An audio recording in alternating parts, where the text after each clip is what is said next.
Hello, hello, hello. Niiamah, Shang here, and thank you so much for letting us be a part of your journey here today. I have a song that's running in my back of my mind here. Like right before we came on live, I was dancing. It's "Believe" by um, Clean Bandit, and there was just some element in there around believing. And I believe that this conversation is going to be one of the best that we've had in a very long time. It's because we are joined here on this roundtable by Lodro Rinzler. Lodro, thank you so much for being the outlier that you are and saying yes to this experience. Glad to have you. Hey, thank you so much for having me, and congratulations on over 900 episodes. That's an Thank you. insane amount of positive work in the world. So, on behalf of everyone, I want to thank you. Thank you very much. I have to sit with that for a bit and receive that. Um, Yeah, you know what's interesting about that as we get in here, we're going to introduce you in a bit, but what's been interesting as I reflect on this, it's just been like one conversation at a time, and it's like, oh, okay, this thing has been accumulating over years. Like I've been doing podcasting and things on and off for like the last 10 years. So um, I want to just like slow down a bit and just and capture that. So thank you, Ladro. You know, Hey, slowing down and capturing the moment is what I'm all about. So, I'm all nice, in. And, nice. also while we're on this topic, it seems like there's this incredible community that's really sprouted up around this. And that's a tremendous achievement. I think a lot of people could say, okay, I'm just going to have the really incredible discipline that it takes to do a lot of episodes. To build a community around it is a whole other thing. So while I'm heaping praise on you right off the bat, I want to acknowledge that. Like you're giving me a chance to be in the practice of receipt. Like it's super interesting here. I'm used to. Well, let me breathe it in because I want to just like it's so interesting, Ledger. And we'll get into this because we'll talk about the game you're playing, and everything.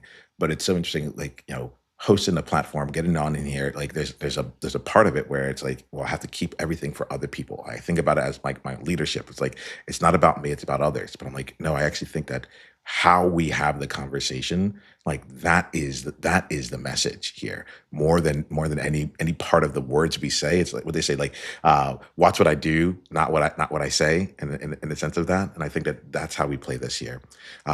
So let's give outliers a chance to get to know you. Would you mind letting us know more about you and the game you're currently playing?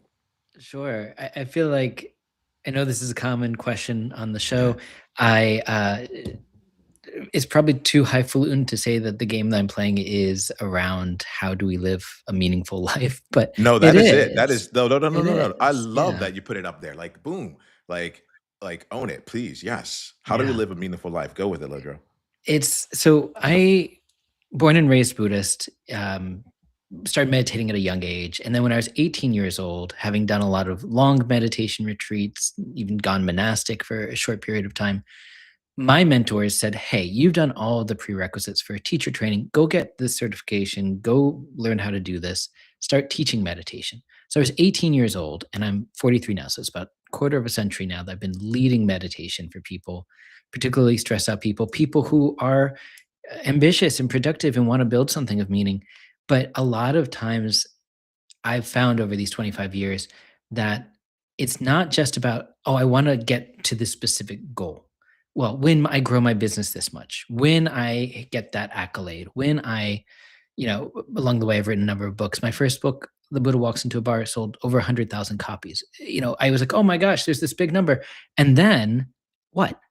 Does that mean I'm forever happy? No, it's like, well, then I could look to the next goal, or I can reflect on what my original intention was, which was I hope one person picks this book up and then they start meditating as a result. They start incorporating some of the principles, and as a result, they start to grow as a human being and have a positive impact on the world through the results of the meditation and other practices. And I was like, well, great, like that's really what I want.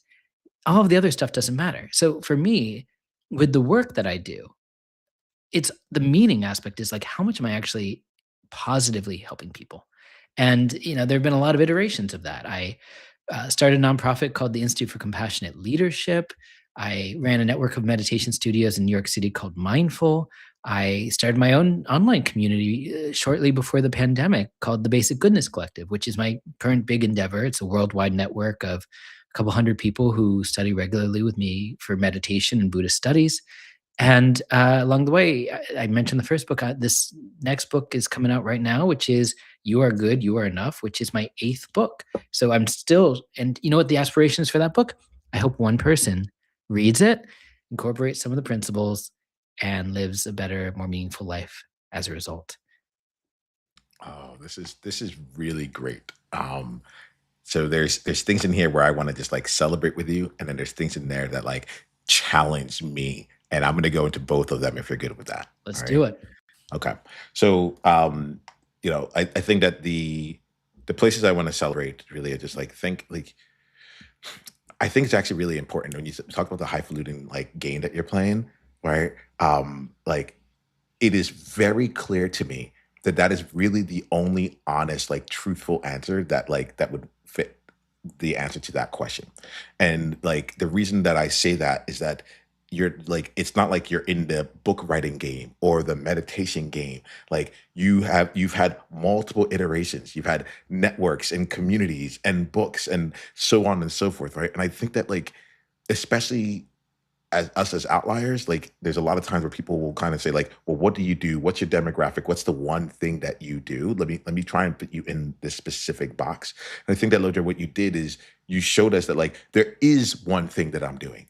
It is playing this game at this highest level. The fun part about it is that in order to really play it, I have there's a lot of different pieces, a lot of different elements involved in it. Would you mind just sharing it? Like you've actually lived it, so like help us see what like your experience of it.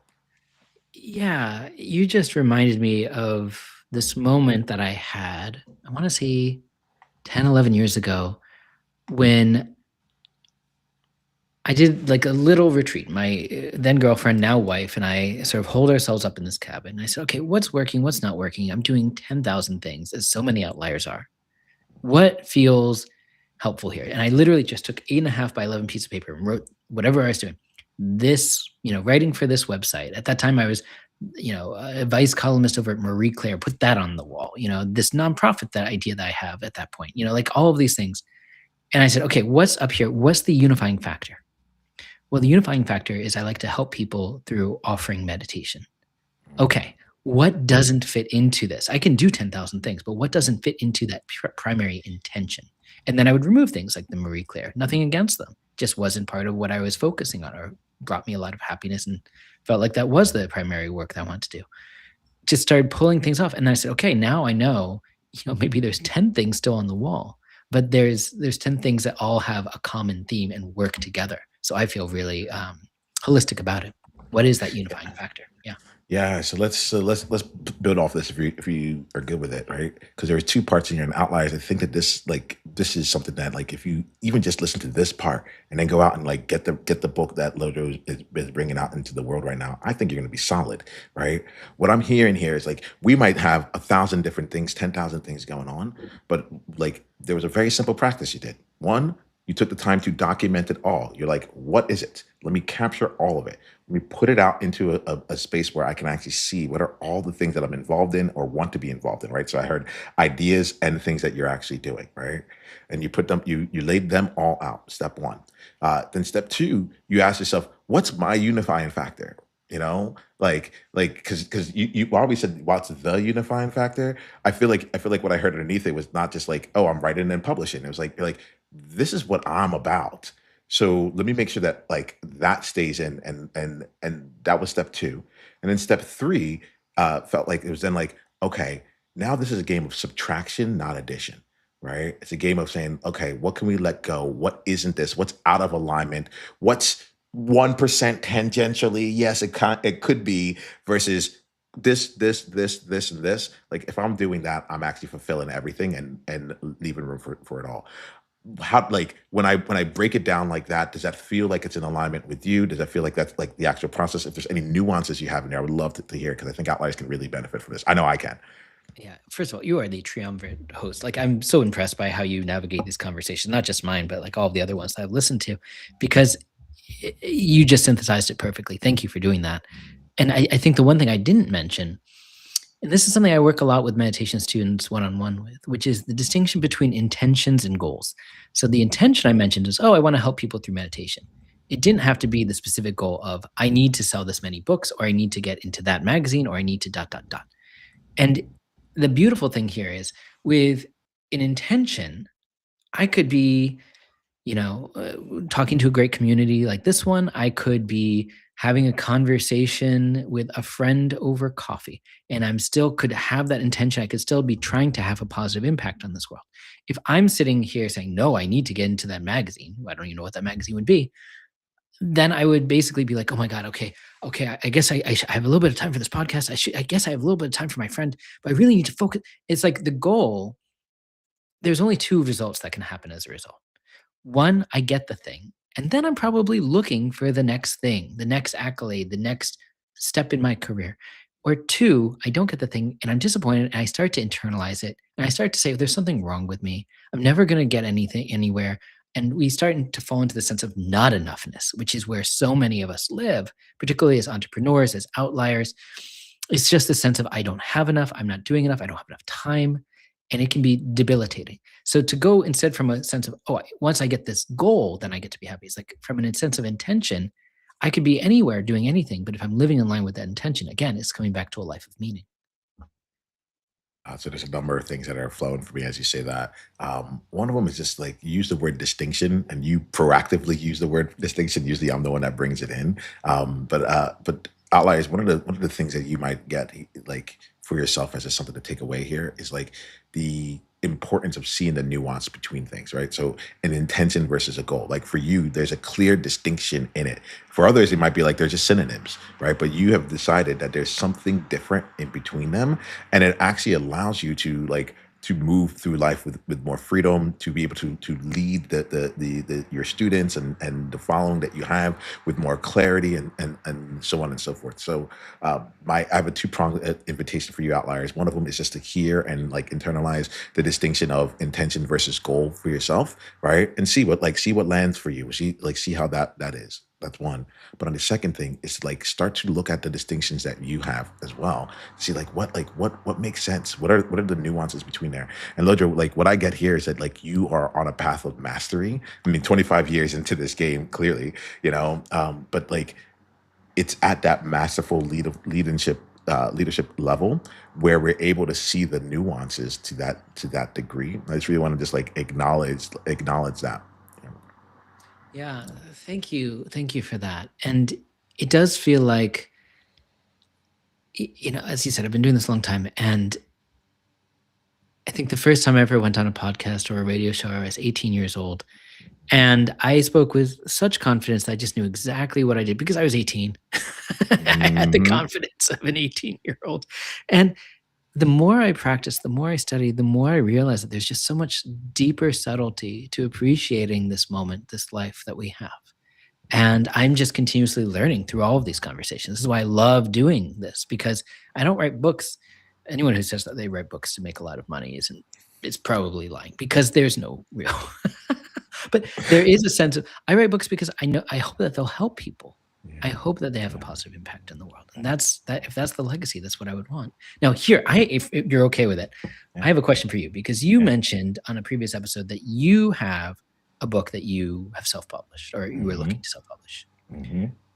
And you said, "Well, I haven't really pushed it out in the same way that I might want." Why? Yeah, thank you for that. I'm like I can see myself thinking about it, but I wanted to tell you the unfiltered thing. Um, the what comes up is like the work involved in continuing to promote it, but I think that what it really is, there was two things. One was like I don't think I've hit the level of mastery, or like the book doesn't have like the examples I want or whatever it is for me to put it out into the world. It almost like felt it's a good book. It's like it has assessments. Like there's a part of me that feels like I'm cheating people by not like making it available. I admit that. But the other side of it is like, okay, the work of like promoting the book. All right. And for me, like my written word is not my like language of transformation, right? Having like actual conversations really is. And so like kind of on that, like if I like when I look at my list of things that I was putting up there and looking at my unifying factor is that I bring together I create spaces for extraordinary people to cross pollinate and up level, you know? And that usually is like, I'm just talking. If I'm in a conversation, if we're having a live conversation, that's it. And so there became a thing where I was like, if I went out in the world and like I was just trying to promote the book, that would be less impactful than me like figuring out like the podcast and going out and bringing that back and actually being in conversation or setting up the community and then just giving the book away to the people in my community. Like to your point, like I'm not trying to do this for the money element of it, you know.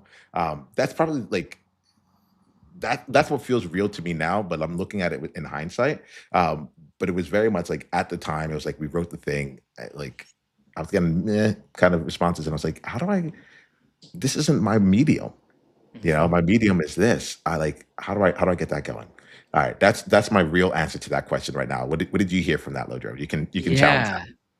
Well, I think that there is a lot of self-awareness around this, and I appreciate you naming it for what it is. But you also said, "Okay, maybe I don't have the level of mastery." And then you said, "It's also a great book." Yeah. And there's 2 things happening there. One is, Mm, okay, I created something I'm proud of, but I'm reluctant to really push it into the world because of my what I feel like I don't know enough or I'm not, haven't mastered enough or whatever it might be. mm, This is a key thing that it's not a you thing, yeah. it's everyone. It's me. It's I'll briefly tangent for a second here. I had a chance to sit down recently with Joe Kelly. Joe Kelly is a comic book writer. He's been in the business for decades. He's written maybe 500 comics, something ridiculous like that. And he's currently writing Spider-Man. Obviously, massive presence Mhm, in that industry. I asked him, "Okay, what is it like when Spider-Man hits the stands on a random day?" He goes, "Every month I am plagued with thoughts about, well, what if no one likes it? No, what if no one reads it? What if people, come at me on the internet because I did something wrong or I didn't remember something from 10,000 years ago that someone else did?" And I said, "How do you deal with that?" And he goes, "Well, I've been doing this a long time. It's just the voice is still there. I just don't listen to it as much." And this is what is "You're Good, You Are Enough." This book is about. It's that voice in our head that says, maybe I haven't mastered this topic. Maybe, I didn't, get everything in there. Maybe I need to keep revising it and revising it. And then someday I'll let someone see it, but not now because I'm not doing enough. I'm not good enough. I'm not dot, dot, dot. So is this what I call the trap of doubt? It's not even a term I came up with. It's a Buddhist term, but it's not particularly Buddhist. It's just pretty obvious. It's that voice of doubt in our head that says, you're an imposter, you're a fraud, you're not doing enough, you're not at that level of this other person that you admire, so you can't do that sort of work. And we all have it. So when I heard this in a previous episode that you're like, oh, I didn't realize I could revise books and keep adding new editions and things like that. I was like, oh, maybe there's a way for him to like actually start pushing this work out more and more because if there's some stuff around there's legitimate reasons I want to revise, etc. Fine. But I just hate to see people not do the work that they want to do to help the world because of that trap of doubt voice, that voice that says, but you haven't mastered this yet. And then you can't mm. do it because this person's doing it better or whatever it might be. So I don't know what's going on in your head, but I I'll do share. want to reflect that back. But Yeah. I'm giving you such a hard Yeah. time on your own show. I'm sorry. No, like this is beautiful. This is beautiful. Like, so what's going on through my head is I'm like, maybe I should do some more research because it felt really nice to like have that question come in. Right, that was one. It was really great to hear the you're saying with Joe Kelly because he's another outlier and I love that like element of like what we see on the outside is not like it's not how they actually experience life on the inside, right? And so like just even catching that crunchiness of that moment, I think really just speaks to why we do what we do here. The third thing was I'm like something came to me where I was like, oh, I feel really clear. Like the book exists. It should be out in the world. I don't know if I am like the energy. I like that's not the energy I want to be bringing out. Like I want to yeah like and I didn't realize until we had this conversation right now like in real time. But I'm like no, I want to get like hundreds of thousands of people into the community interacting with each other and then just give them all this book and just be like just go for it like that's the real thing and then we can have like some kind of unifying text underneath it but even that's still going to evolve and grow. So that was another thing that's all related to the book. You brought up something that I want to make sure that like that because I want to get into the enoughness part of it too. You good with Mhm. that if I go there? Okay. Yeah, I love it. So you're talking outliers, and I'm going to use myself as a proxy, right? The there are times where like the like the doubt comes up, the trap of doubt like shows up there often. It really does. But like the unique thing I find with outliers is that there's another thing that ties to not being enough that I would really love your take on. All right, especially because I really got to talk about this. And the real feeling of not enoughness for me actually starts out in the complete opposite way, which is I'm too much. It's Mm. like I think that one of the biggest outlier traps out there is the paradox of uh, I'm too much, and at the same time I'm not enough, right? And so that like I live in that paradox a lot, right? Where it's like, well, there's two, like I'm doing 900 episodes. I can't talk to anyone else about like the 900ness. Like, let me just talk about the one because that's going to be too much for other people, and then I'm going to feel like I'm not enough because they're not jiving, they're not whatever it is, and I'm going to try and make myself smaller in that. So I'll be curious, if, like because I know that you practice the mastery around this year. I'll be curious about your experience with it. I'll be curious about what you've seen with it. But like really talking about it on the outliers end of it, it's like that I feel is like the one that people don't talk about that like our outliers feel all the time. Yeah. It's two angles of looking at a very similar thing. Hold on one second there, Lodro. Can you hear me? Poverty mentality, and I shrink down Lodro, in I'm sorry. response. One second. Or You broke up on my end. So you said it's two angles of looking at a very similar thing, and then I lost you. yes. Sorry about that. No worries. Yes, there's two angles of looking at a very similar thing. So on one hand, we have the sense of not enoughness, of poverty mentality, of like, I don't have enough, I'm not doing it, so I'm going to make myself small. And on the other end, we have that sense of I'm too much. People are going to criticize me. They're going to not like me. They're not going to want to work with me. So again, we shrink ourselves down. Both of it is self-limiting beliefs based on stories that we have told ourselves. So again, not to make everything about this new book, but it is Let's a play with it. sense. We're in new book world right now. Let's go. We're in a new Let's. book world. You're in it. Yeah. It is. I should talk about it. So it's all of these practices that I include in tips and tricks for letting go of the stories that keep us trapped. The stories that we tell ourselves about ourselves that are actually not helpful. And I'll just share one right now because a lot of times when we have a sense of I'm too much, I'll just give a very specific example. I'm gregarious, I'm an extrovert. I might wake up after a dinner party and say, "Oh my god, I wish I didn't say that." "Oh my gosh, everyone's going to think I was too much or, too flamboyant or whatever." And I have to like if I say that story to myself once, I notice it doesn't just stop there. It starts to become interesting. And I start to say, I'm going to say it again. I'm going to start to think about what other people might thought. And I could very well easily allow myself to spiral. But there's this one thing that saves me that I hope will save other people is to just ask a simple question. Is this helpful? The first time, maybe you did say something offensive to your host and you can just say, oh, I should text them and just say, hey, sorry if I was offensive. Fine. But after the 50th time you're saying something to yourself in your own head and you're not doing anything, is this helpful? No. It's just an obvious, like intuitive answer that arises. No, it's not. That allows us to put it down. That allows us to cut the cord on that thought that we're telling ourselves, that self aggressive thought of, oh, I was too much. And just to let it go and come back to the present moment. Because in the present moment, you could be washing the dishes, you could be playing with your child or your dog. There's just joy to be found. There is a sense of enoughness in the present moment, but we got to let go of those stories of I'm too much or I don't have enough in order to actually meet it. I'm gonna let that one sit for a little bit here. Yeah, what's coming as you say this year is bringing up a mantra that I had and I'm asking myself, am I still living by this mantra? And I went through like a transformation around the too muchness and the I played a game. As you know, I love to use the games to change and transform.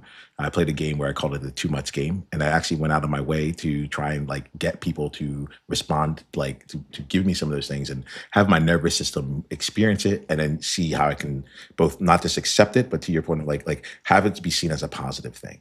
And eventually, we got to this mantra that I carry, which is if it's not too much, it's not enough. Love that.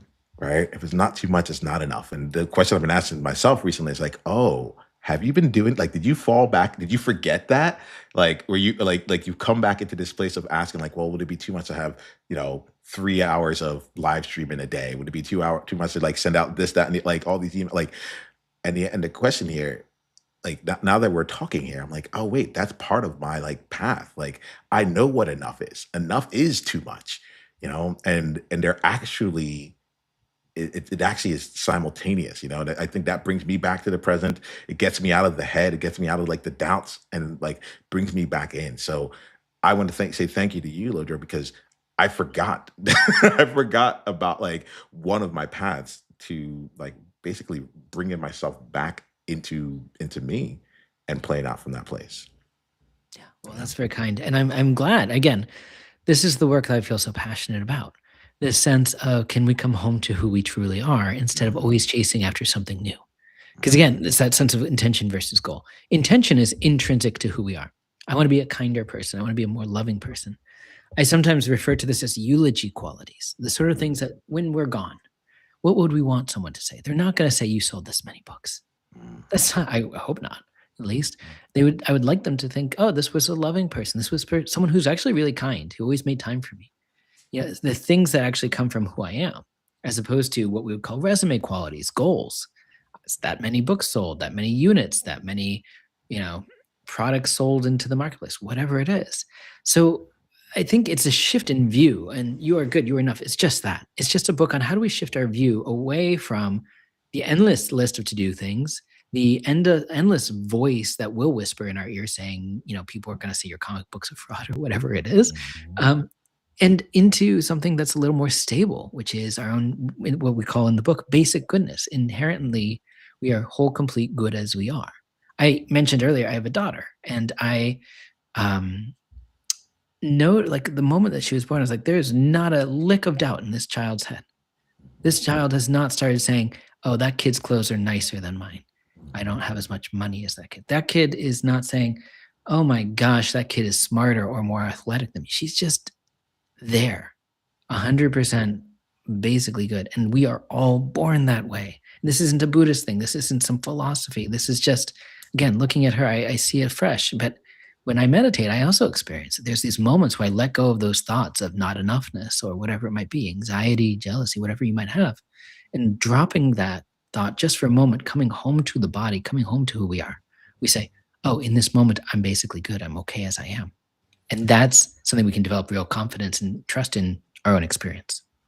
So I'm going to go with this one here. My intuition. I have this question I've been wanting to ask you this whole time, but I'm going to go with my intuition right now, which is I really love what you just said. Um, is there something that you can either lead us through, or like questions that we can have, where it's just like this is a short little something, so that we take it from the idea of what you just said there and actually be able to drop in and experience the presence right now? You okay with that? Yeah, Not to let's put just do you on the 30 spot. seconds. We're gonna do Yeah. 30 seconds for anyone who's like, "Oh my god, he's gonna lead us an hour meditation." We're just gonna take 3 deep breaths together, in through the nose, out through the mouth. That's it, and then we're gonna pause. Breathing in,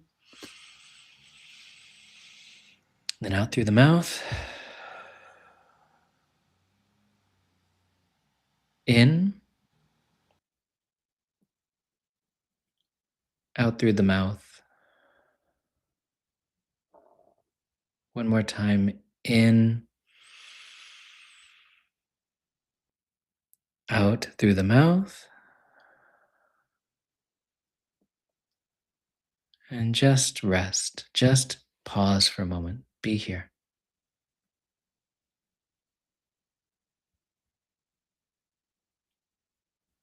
Okay.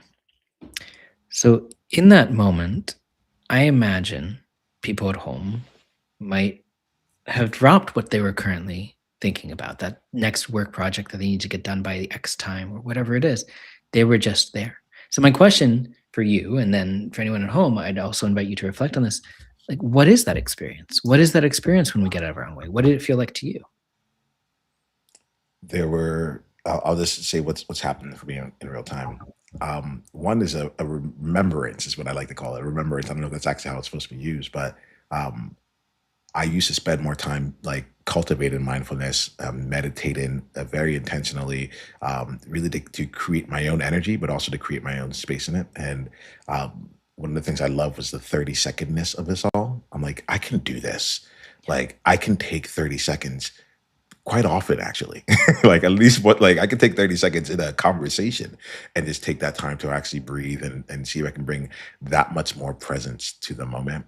And that was one of the things that was like really flowing through me here, where I was like, this is doable. This is not like I need to go out and become the most zen. Like, I can take where I am in life right now and just put it into action, and really just like, in my mind, just like return, or like take another step closer to returning.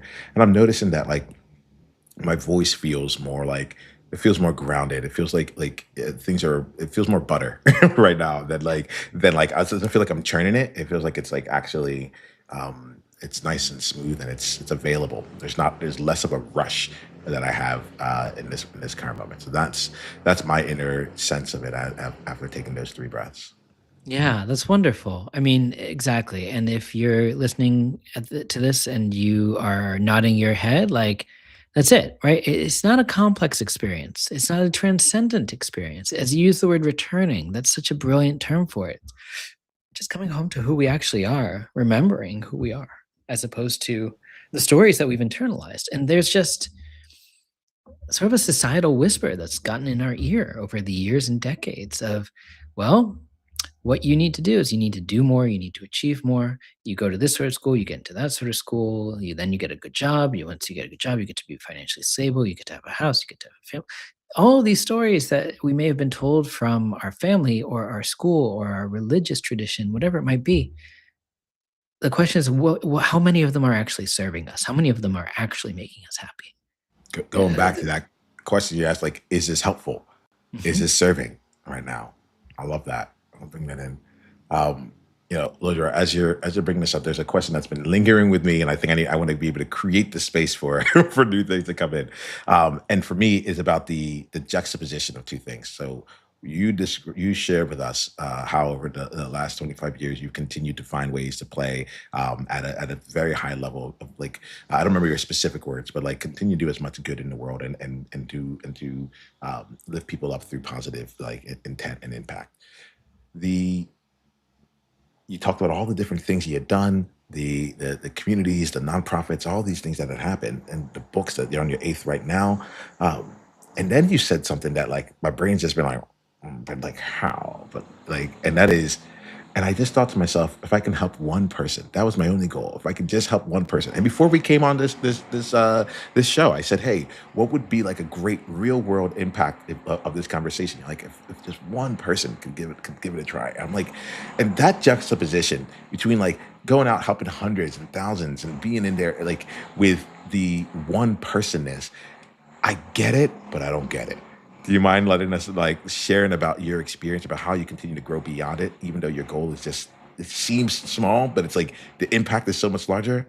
Yeah, but I mean, you do get it. You do, because this is the work you're doing here. Like it Oh, does. really? It may That was be really fun. I love how you're like, no, he gets this. Tell. you get like, yeah, like, let's be. You said this earlier today, right? Like, it has this quality of, okay, I'm just gonna do one episode and then another episode. It has this one foot in front of the other, and I think that's the important thing, that we don't think. In this book, I talk both about like how do we connect to our own basic goodness, but then also the starting to see it in others, the people we like, the people we don't know, even the people we have a hard time with and dislike. And what is society if not me plus the people I like, don't like, and don't know? That's everyone, right? So we think society is this massive thing out there. Like, no, it's something we're co-creating all the time. We're part of it. Right now, you and I are part of this outlier community, right? We are part of a mini society within a larger society. We're having a conversation. We're throwing essentially a stone in a pool of water, and we're hoping that the ripples coming out will be positive ones, but we're not always going to see them. There's definitely someone out there who is listening to this, and they are that one person that actually does pick up "You Are Good, You Are Enough," and they read it cover to cover, and they actually say, wow, this is helpful. And they're like, I totally mean it to reach out to Lodro and tell him that, but I'm not going to because I forget to and I get busy in life. But I ultimately am doing the stuff in there and it's actually helping me. And, someone wrote me the other day, a friend who I gave an advanced copy to, he said, I haven't yelled at my mother 3 days straight because of your book. I said, that's good enough. I love that. If that's the bar for you, good. I'm glad you're not yelling. mother. But like, great. Like, but I'm not going to hear most of those ripples. Those ripples are going to be out in the world. So even if we hear of one person that we help, we can also assume by simply doing the work with the intention of being helpful that it will have a larger effect. We just don't always get to see it. And I love that. There's a million years ago, I was talking to a politician friend of mine, an attorney general, and he was helping get this law passed in the New York State legislature. And I said, it sounds like this is going to have some really big ramifications. And he goes, yeah. And he was 50s at the time. He said, I'll probably not be allowed to see him, but it's going to be a really positive thing. I love that, I was like, this is, in a good case scenario, our politicians should be thinking about the long-term ramifications beyond their lifetime. Like, Mm, oh my gosh, I'm doing something that might start to have a trickle effect now, but 30, 40 years from now, it's going to have a major difference because we just don't know. We have to take a long-term view. So I don't know. It's sort of exciting, actually, if I'm being honest. I think when I let go of that trap of doubt voice of like, oh, are people going to like this? Are they going to read this? It becomes this real sense of excitement of like, I wrote this with the best intentions, my real understanding of this particular concept I think will help. And now it's in the world and it will have an impact, hopefully a positive impact, or at least overwhelmingly positive and maybe some percentage negative. You never know. But ultimately, it's out of my hands and it's doing its thing. So we just got to throw these stones and with the best of intentions and hope that they land in a positive voice. mm, mm. There's I'm grateful for that. I'm grateful for this. The Some things that made me smile while you were talking was the overwhelmingly positive, which I felt was, you know, there was the positive element, but it actually, when you said like, I hope it like overwhelmingly becomes it's overwhelmingly positive, meaning that you actually gave room for like some of it's not going to be positive, and you gave space to that. There was something in that I felt like in my nervous system that this is like, oh, Lodro's a realist, Oh, he's yeah. not an optimist, like, but you have a very real understanding that very positive things can happen when positive intent is put out into the world and continuously like acted upon over and over again. So I that part felt really really awesome, and I think that yeah, I want to make sure I'm calling that in. The, Yeah. Thank you yeah, for that. And yeah. it's just this sense of, my first book, The Buddha Walks into a Bar, as I mentioned, did very well. It's translated into gazillion languages, etc. But I remember so clearly that there is an individual who wrote to me anonymously through my website saying, Lodro, you four-eyed hipster, and then used a really derogatory slang that I'm not going to actually use on this show. And when you start an email like that, I had to actually start laughing, and then it was like, how dare you write about Buddhism? And, as I mentioned, it's the Buddha Walks to a Bar. They hated the title and all. I'm sure they never read a lick of the book itself. It didn't have a lot to do with me. And that's the interesting thing, that a lot of times when it does have a negative effect, it may not be about you. It may be that someone really didn't like one thing they read or they read about it or whatever it is. And that will happen. I remember turning to my partner at the time, and this really dates when this book came out. And she goes, Justin Bieber is on this meteoric rise to fame, and you think he doesn't get these emails? I said, you're right. Like anyone who's actually trying to have an impact, trying to be visible in the world, they're going to attract this too. You can't just only get praise and accolades. You're going to get people coming out of the woodwork, some of whom might even be right, some of whom are absolutely not at all in their right mind. It can be both. But, there's an old saying from the Vietnamese Zen master Thich Nhat Hanh: when we do receive things like that, you can just say, "Oh, this is partially true."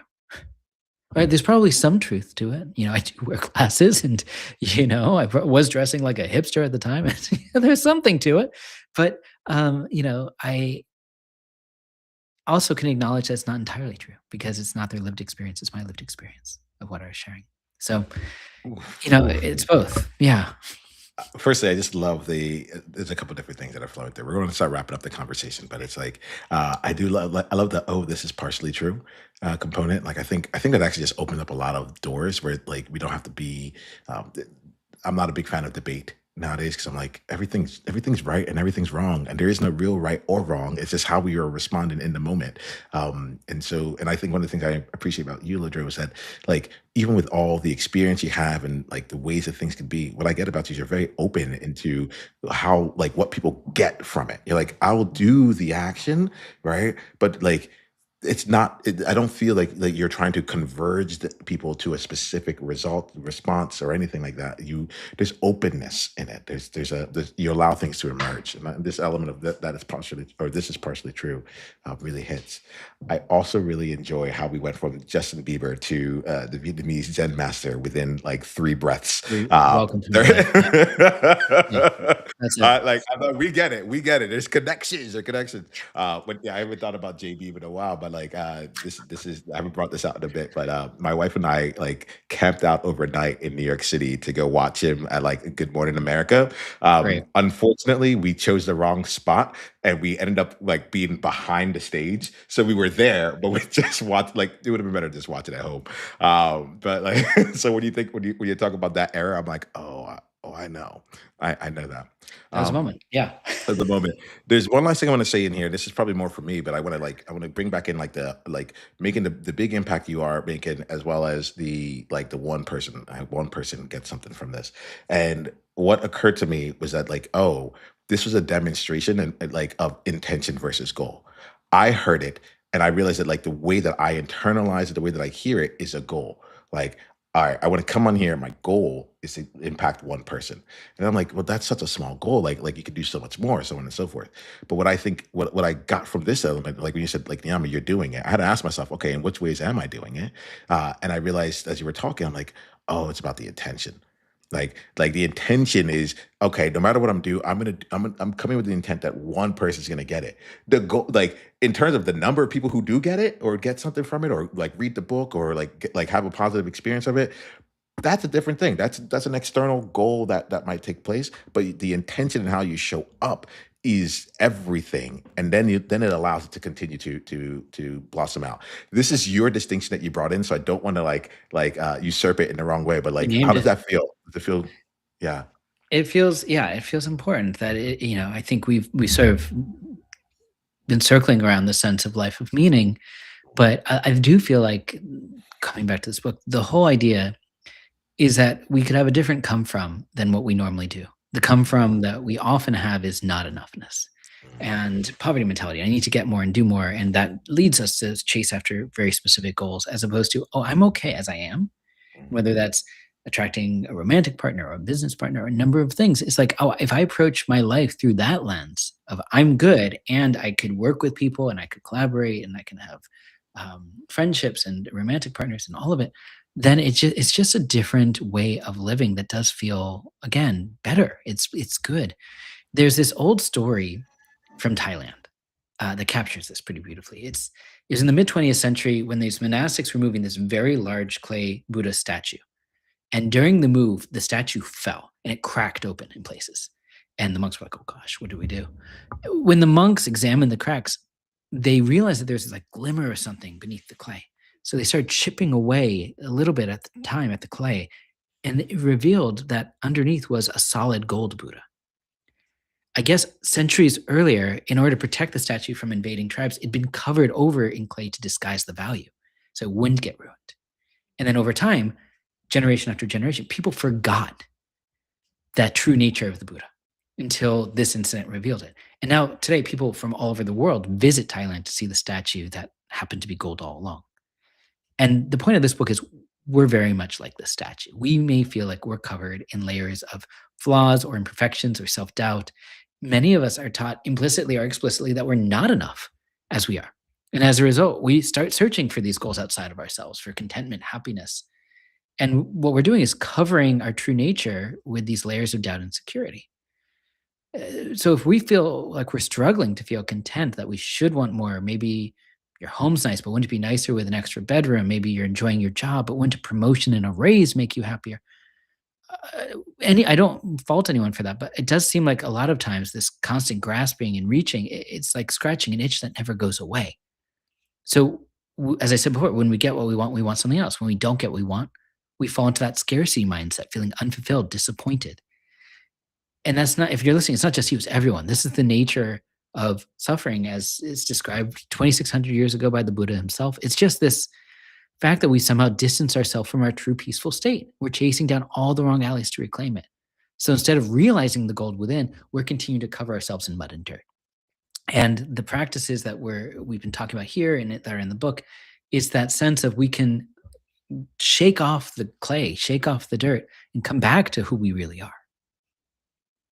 Oh, this is perfect. Well, we're gonna wrap this conversation here. I'm thinking about my right now, like the moments where I'm like, oh, I actually want to just go bang myself up against something and be like, oh, that, and that's what I thought was me, but underneath this is the real me that's always been here, you know. And so I'm taking that. I'll be playing with this idea and concept throughout the day. I appreciate the story. Let's wrap up with letting two things. One, I want to make sure we know outliers know how they can go deeper down the journey with you. What's the best way for them to do that? Sure. So I'm most easily found over at lodrorinzler.com. So LODRORINZLER.com. And if you go there, you'll see that there's a link directly to a page for about this book, You Are Good, You Are Enough. And then you can just get a bunch of free downloaded meditations that you can listen to anytime if you want to explore any of the stuff we've been talking about. So you could do all that for free. If you want to check out the book, you can check it out wherever books are sold these days. It's, whether you go to bookshop.org or Amazon or Barnes and Noble or whatever, you can find it. And I'm over on social media at Lodro Rinzler. When you have a name like Lodro Rinzler, I'm sure you feel the same way. You sort of get to get the handles early. So particularly over on Instagram, you can find me there. Oh, all right, awesome. Let's make that happen. Um, and outliers like one of us can be the one. I've set an intention that one of us will be the one to say, "Literally, I bought the book, I read it, and it actually had an impact here." Right. I'd love Um, that. Last thing, Lodro, as we end, is I ask everyone in here every time we have a conversation. The premise of it is that it should be a life changing conversation, you know. And so I'll be curious for you, like, what insights, if any, are you leaving this conversation with for yourself? Outliers are taken care of. They're gonna get your book. They're gonna they've listened. They're gonna get your book. They're good. What about it for you, Lodro? What was meaningful about this for you, if anything? Oh, I mean, so many things. But the first thing that came to mind, it is the sense of, well, actually, I'm going to share two. One is you put me on the spot, and the fact that the game is like, how do we build a life of meaning? It's like, oh, that's a bigger intention than just helping people through meditation, which is the thing that I told you I reflected on 11 years ago. So it's like, oh, there's an updating of the sort of primary root intention here, which is great. And another thing is just how I manifest is too much because I don't often think about that. I often think about how I make myself small. I don't think about that voice of, oh, you said the wrong thing, you did too much or whatever. And that's also worth me keeping an eye on. So, I'm growing right alongside everyone here. I love this. Well, Lodro, I really appreciate you. Outliers, we like let's show our love and support here. We're going to continue growing with one another. Lodro, thank you so much for the time that you've been here. And Outliers, if you want to continue having conversations like this, you can join us inside of the Outliers Edge world. Go to school.com/outliers. We're having conversations like this. We're bringing together people on a regular basis and joining up from there. And if you want to come in again later on, we'll be having another conversation here on Outliers Edge Roundtable. Until then, LodroRinzler.com. Thank you so much for what you bring to the table. I'm looking forward to everything that comes from here. All right. Well, thanks so much for having me. And I feel the exact same way. All right. Until we talk outliers, be you on purpose. Journey on.